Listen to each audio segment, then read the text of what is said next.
100 രൂപയാ? പാവേട്ടൻ ഇതേട്ടന് കൊടുത്തേക്കാം. ഏട്ടാ ഇത് ഏട്ടൻ അലക്കാനിട്ട പാന്റ് കിട്ടിയ 100 രൂപ. സാധാരണ ഒന്നും തിരിച്ചു തരാറില്ലല്ലോ. എന്നാ ഒരു 100 രൂപ കൂടി നീ വെച്ചോ. Thank you.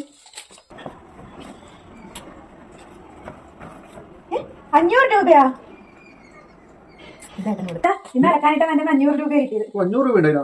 നിന്റെ സത്യസന്ധത നീ ഈ 500 കൂടി പിടിച്ചോ.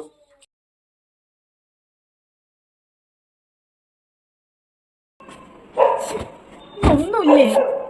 എപ്പോ ഞാൻ ഏട്ടന് കൊടുത്താലും ഏട്ടൻ എനിക്ക് അതിന്റെ ഡബിളാക്കി തിരിച്ചു തരും. ഞാൻ ഷോപ്പിങ്ങിന് വേണ്ടി മാറ്റി വെച്ചാൽ 5000 രൂപയുണ്ട്. അത് ഏട്ടന് കൊടുക്കാം. അപ്പൊ എനിക്ക് 10,000 കിട്ടും. ഇതില്ലേ ഏട്ടൻ അലക്കാനിട്ട പാന്റ് കിട്ടിയത് 5000 രൂപ. 5000 രൂപയാ? ആ ഞാനിതില്ലേ എവിടെ വെച്ചു ഇങ്ങനെ മറന്നിട്ടില്ല. കറണ്ട് ബിൽ അടക്കണം. ഞാൻ പോയി കറണ്ട് ബിൽ അടച്ചില്ല.